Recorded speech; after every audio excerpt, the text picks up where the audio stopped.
à toutes et à tous, je suis ravie de vous retrouver pour ce nouveau JT. Découvrons sans plus attendre les titres de ce jeudi 29 septembre. Garantie des pensions de réversion, revenus de l'économie collaborative et révocation d'un dirigeant.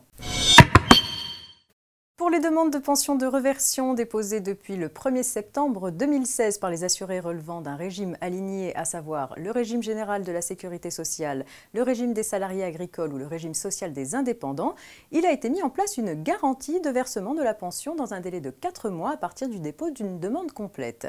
Rappelons que la pension de réversion correspond à une partie de la retraite dont bénéficiait ou aurait pu bénéficier l'assuré décédé qui exerçait une activité salariée, agricole, libérale, artisanale ou commerciale et qui est reversée à son conjoint survivant ou à son ex-conjoint sous certaines conditions, notamment avoir été marié avec l'assuré décédé, avoir au moins 55 ans et disposer de ressources ne dépassant pas un certain montant. Une précision concernant les revenus de l'économie collaborative.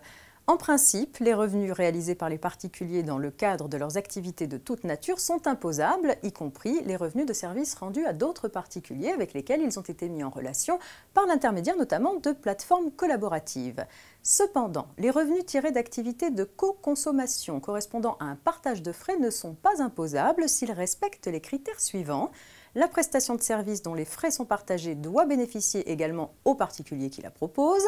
Les frais partagés doivent exclure la part de la personne qui propose la prestation de service. Le montant des revenus perçus ne doit pas dépasser le montant des coûts directs engagés pour fournir la prestation de service et ne doit couvrir que les frais du service rendu. Lorsque ces critères ne sont pas respectés, le revenu réalisé doit être soumis à l'impôt. On termine avec une petite histoire de révocation d'un dirigeant. Un dirigeant a été révoqué de ses fonctions de président-directeur général d'une société qui avait été mise en redressement judiciaire quelques jours auparavant. Le dirigeant a assigné la société, son administrateur judiciaire, en paiement d'une indemnité contractuelle de rupture et de dommages et intérêts. En appel, sa demande de paiement a été rejetée, car le dirigeant n'a pas déclaré sa créance auprès du mandataire judiciaire.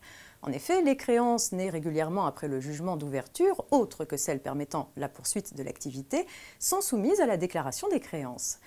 La Cour de cassation a confirmé la décision des juges. Elle a déclaré que cette créance d'indemnité du dirigeant étant liée à la révocation de ses fonctions de directeur général de la société débitrice, elle constitue une créance d'indemnité de résiliation d'un contrat en cours qui doit être déclarée auprès du mandataire judiciaire. La créance non déclarée est donc devenue inopposable à la société débitrice et aux organes de la procédure collective. Le JT, c'est terminé pour aujourd'hui. Très bonne journée et à demain.